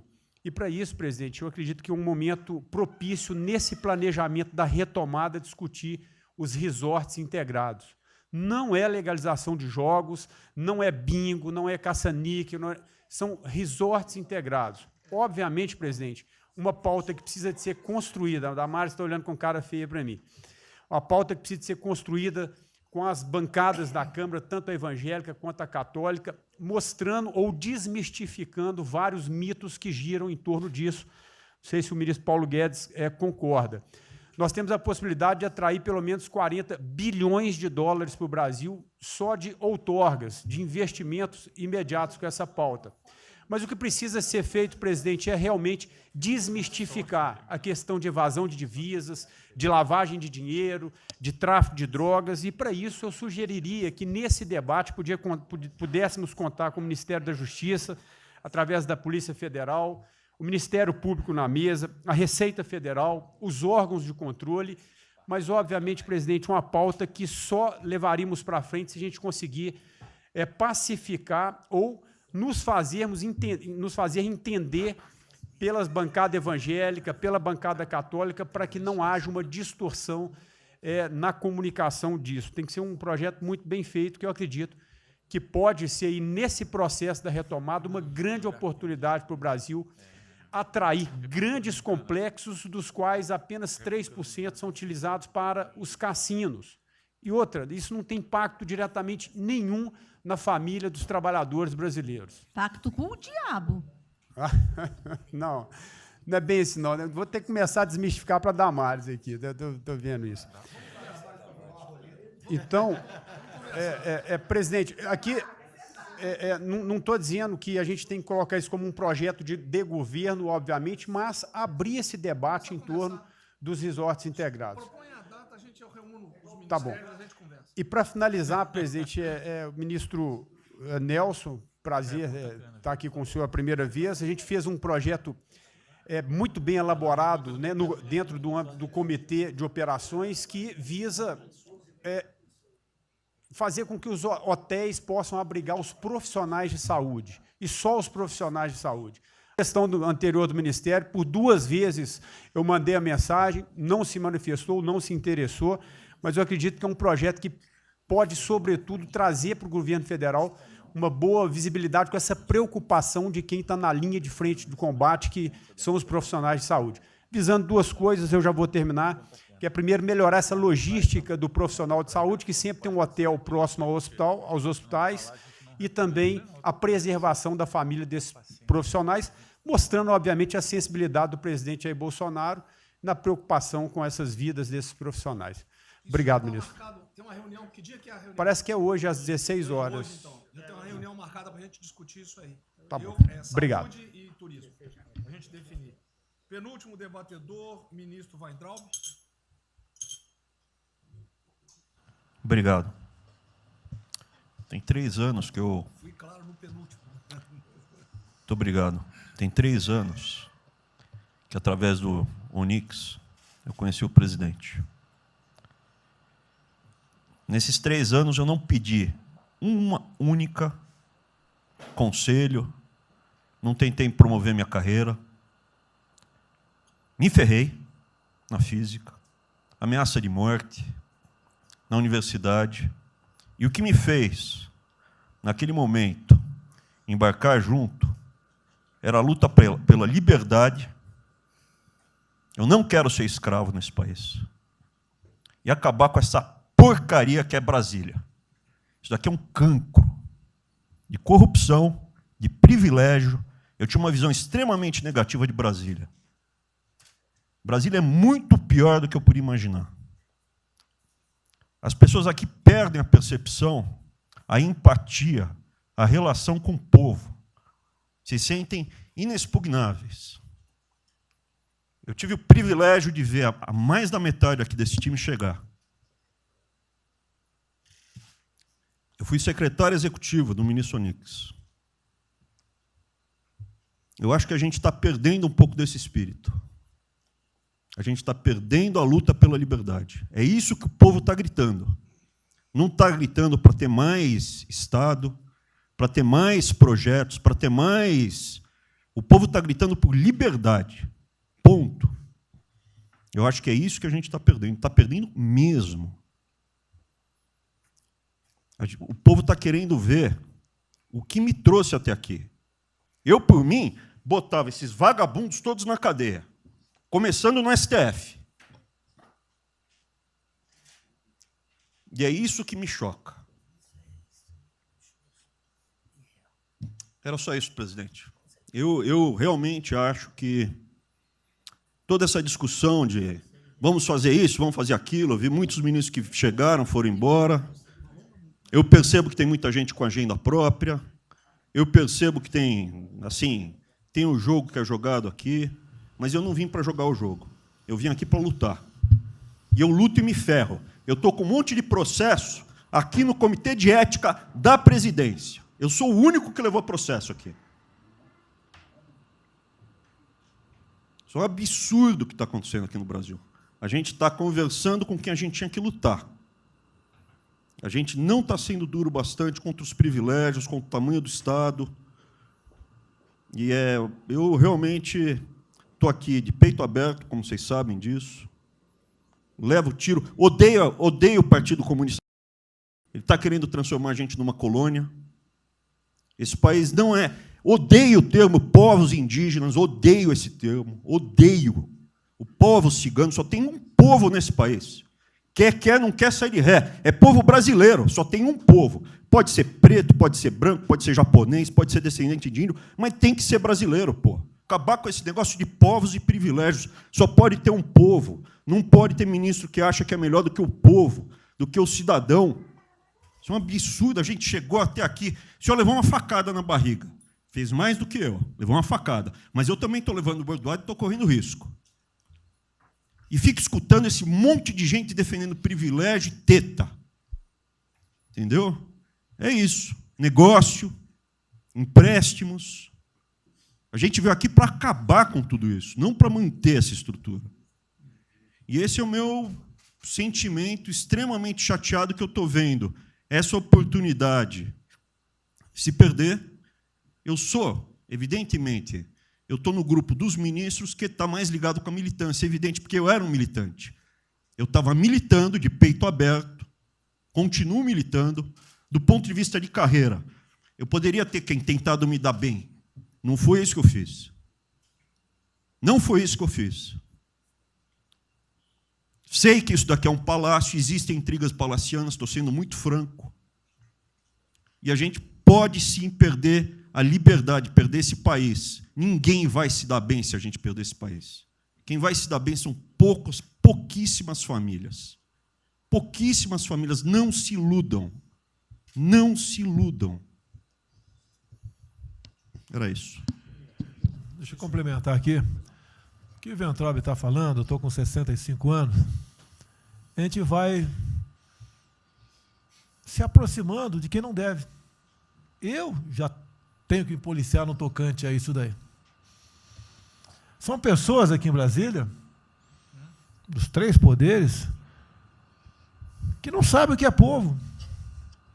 Eu converso com alguns, não sabem o que é um feijão com arroz, não sabem o que é um supermercado, esqueceu. Acha que o dinheiro cai do céu. Eu estou com meus privilégios garantidos, meus 100 mil por mês, em média, 100 mil por mês a galera ganha, né? Legalmente, e acha que isso vai acabar nunca.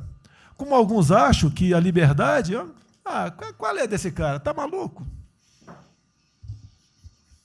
Eu estou vendo o mais antigo aqui, o Joelino aqui. Ele sabe o que foi 64. Muitos aqui não sabem. Essa cambada que tentou chegar no poder em 64, se tiver chegado, ele estava fudido todo mundo aqui. Cortando, ele estava felicíssimo, cortando cana, ganhando $20 por mês. Não pode esquecer disso. Nós não podemos esquecer o que é esse povo. Eu vou convidar os ministros para domingo e passar na Serena Taguatinga. Convite, não é missão, não, convite. Para ver como é que está o cara na esquina. Depois ver uns merda para falar aí, né? Uns merda de sempre. O cara rompeu o isolamento, está dando um pé. Tem pé para o cacete, pô. Está passando fome, está na merda, porra. Sentir o cheiro de povo. Como eu falei lá, é uma experiência para todo político sentir. Ir lá ver como é que está o negócio. Ou a gente tem que estar como se fosse, né, um general na retaguarda e deixar a tropa se ferrar na frente. Não, o general está na frente, o coronel está na frente, o capitão está na frente.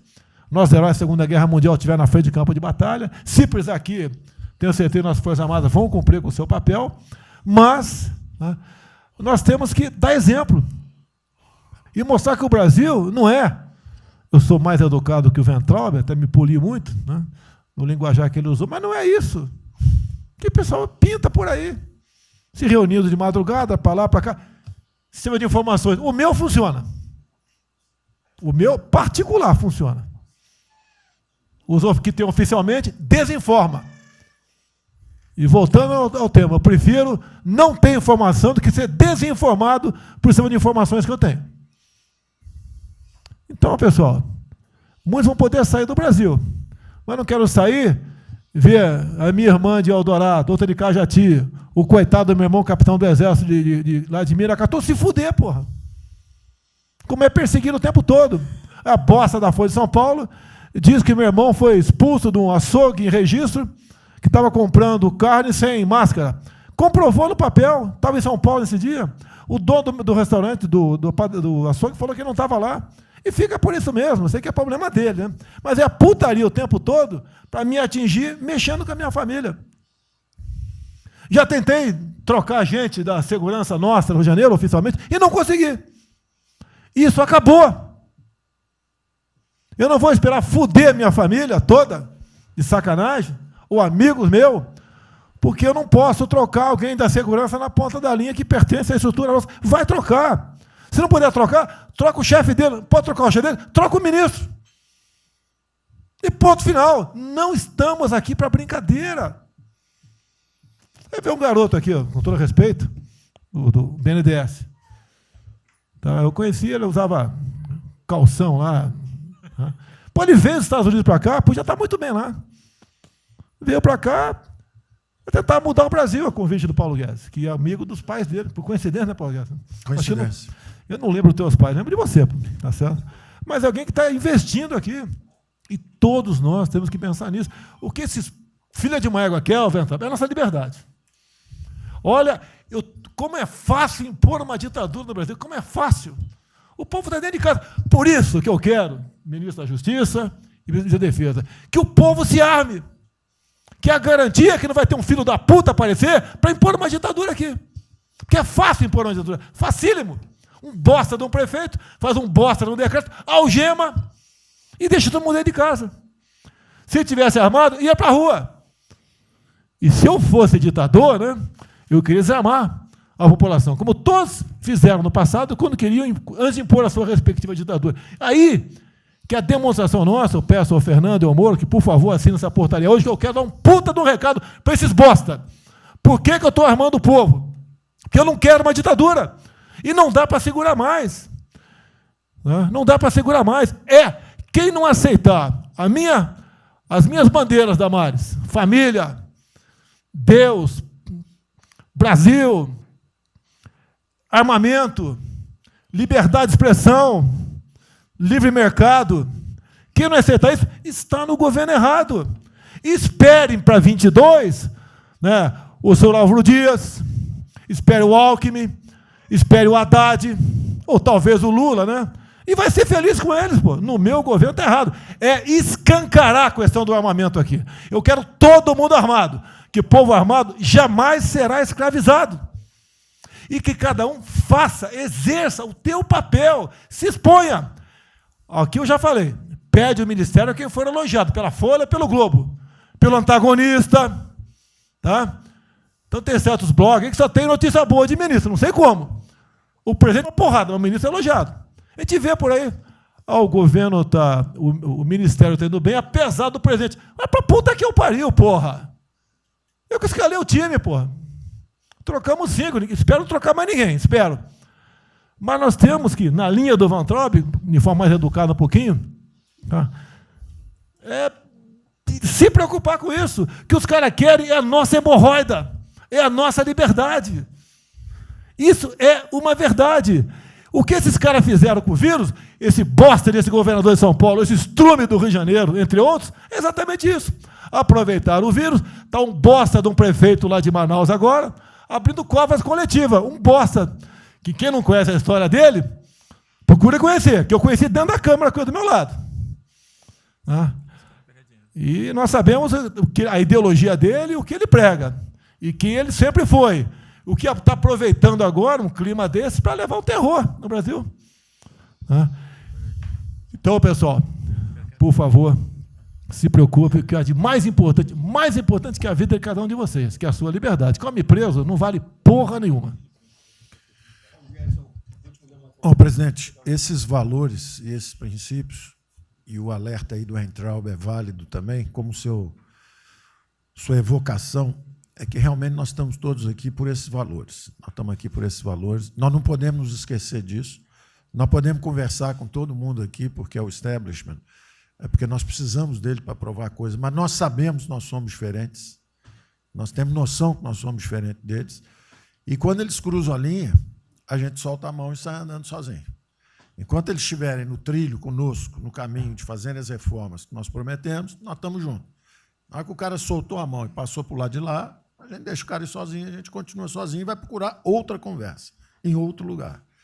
Então, eu acho que manter essa ideia que nos trouxe aqui, e eu tenho dito isso em todo lugar, e lá fora, eu converso. Semana passada, conversei com os ministros da Fazenda de G20, conversei com os ministros também de Economia dos BRICS, e a mensagem que eu levo é sempre a mesma: o Brasil vai surpreender o mundo. Vocês duvidavam da nossa democracia, duvidavam do nosso presidente é democrata e vai fazer as mudanças. E aprovamos a reforma da Previdência o ano passado, enquanto os franceses fizeram passeatas contra a reforma da Previdência. Agora, a mesma coisa, estou dizendo, nós vamos continuar aprofundando as reformas, nós vamos seguir.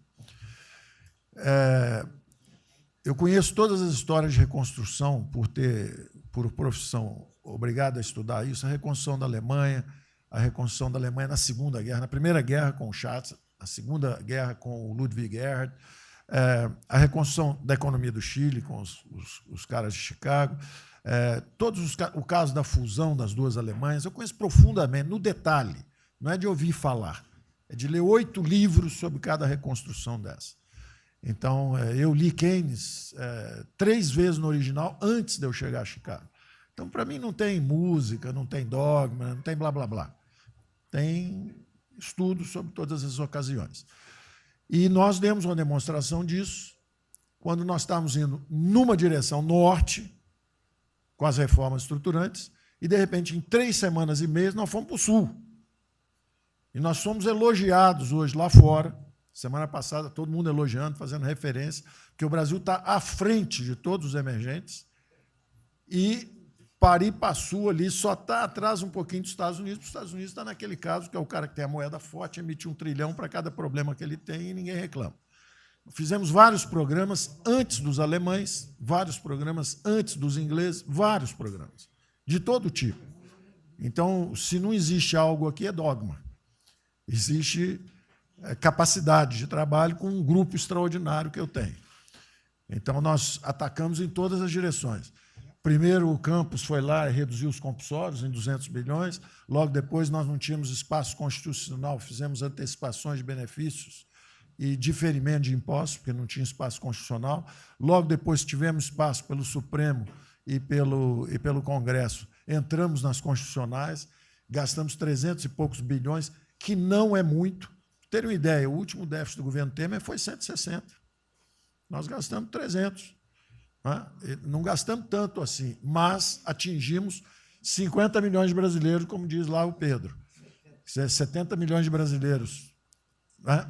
Lançamos essa camada para os mais frágeis, pegamos os idosos, pegamos as empresas, microcrédito, depois de 0 a 360 mil, depois de 360 mil a 10 milhões, montamos um comitê de bancos, estamos lá com o Montesano agora fazendo justamente a reestruturação. Não vai ter molezinha para a empresa aérea, para nada disso.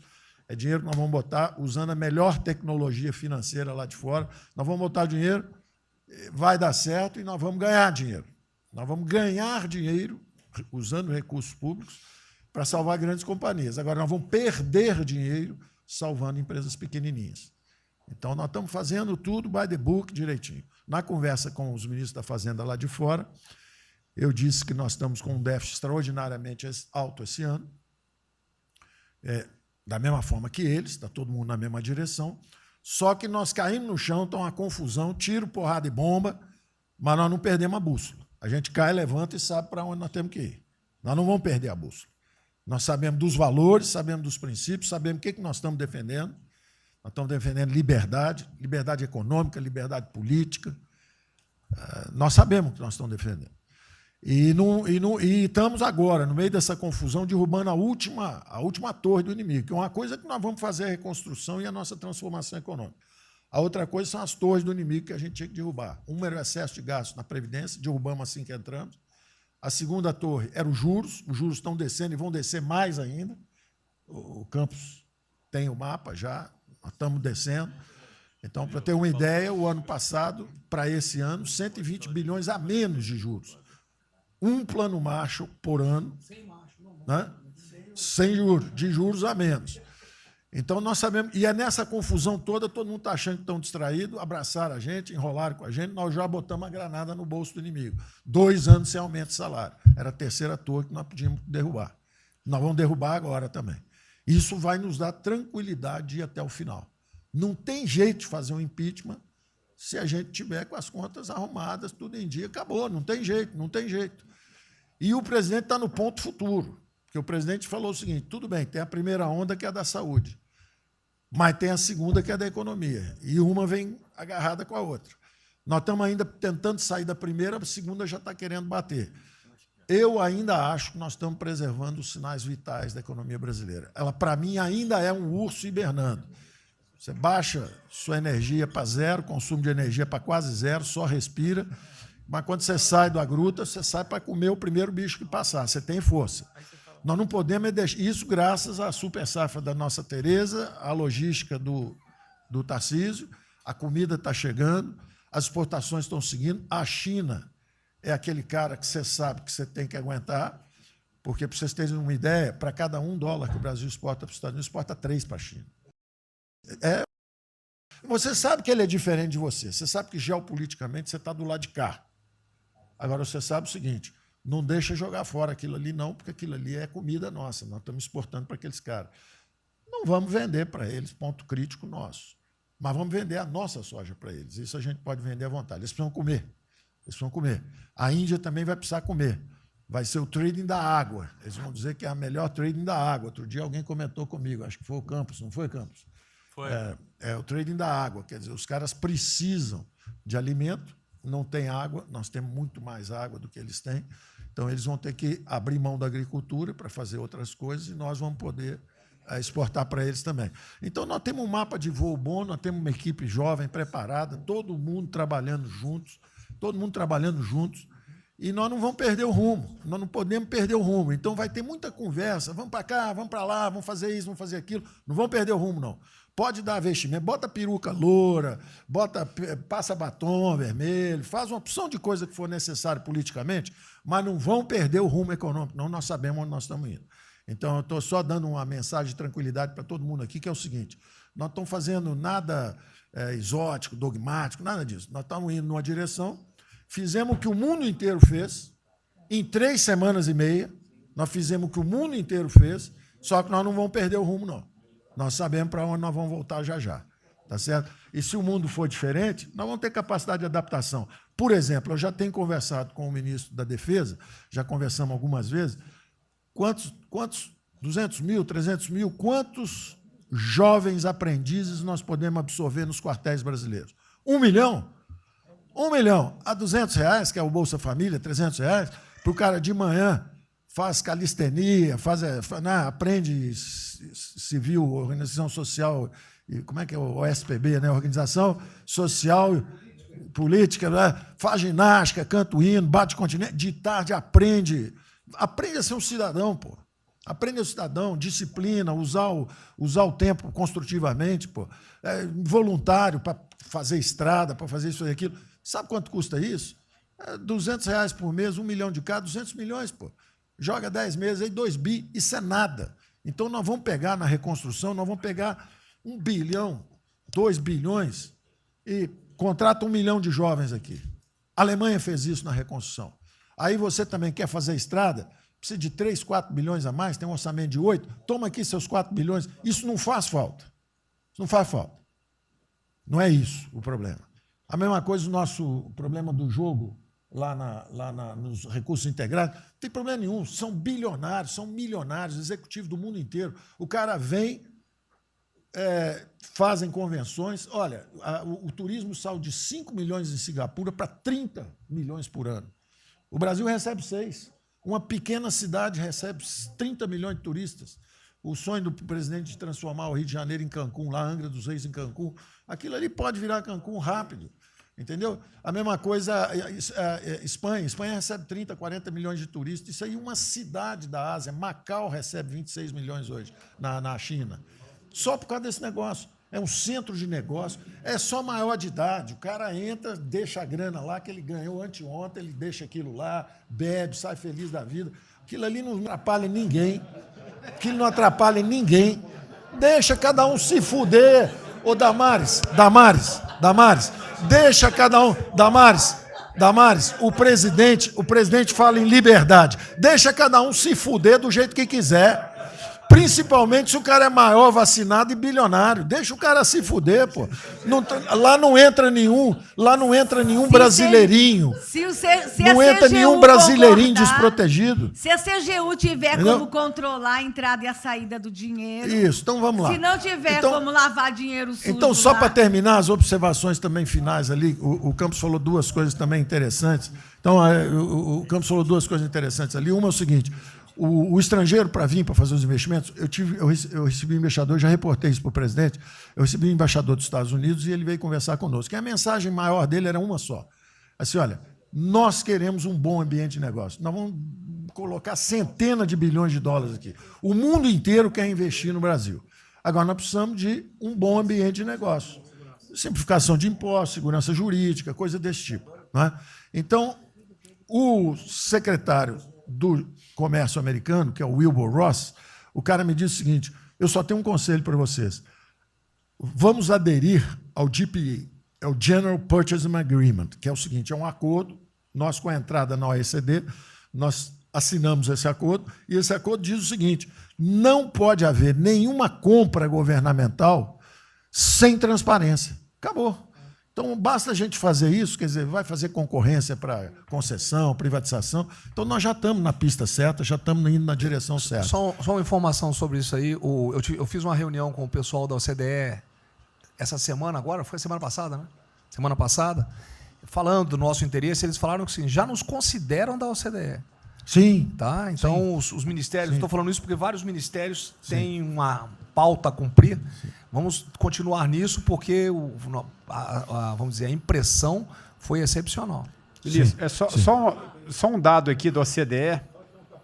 Só um dado aqui, rapidamente da OCDE. O presidente falou que estamos com o apoio do Trump. Não, o embaixador disse isso. O embaixador disse nós não podemos perder a oportunidade do presidente estar tão próximo ao Trump. Os nossos 2 presidentes estão próximos. Nós não podemos perder essa oportunidade. O presidente da OCDE disse que realmente o Trump, os Estados Unidos, que era, vamos dizer assim, tinha uma certa objeção, agora já está favorável. Isso é real. Ministro, é só um dado. A OCDE, 90% dos países que hoje integram a OCDE já contam com os resorts integrados. E os outros 10% é porque são muçulmanos. Por isso que não estão. 88% tem um ensino domiciliar. Então, a gente vai entrar com a MP hoje lá, tá? Homeschooling. Só uma informação. Ontem eu tive o G20 da Agricultura. Ontem foi o dia do G20 da Agricultura.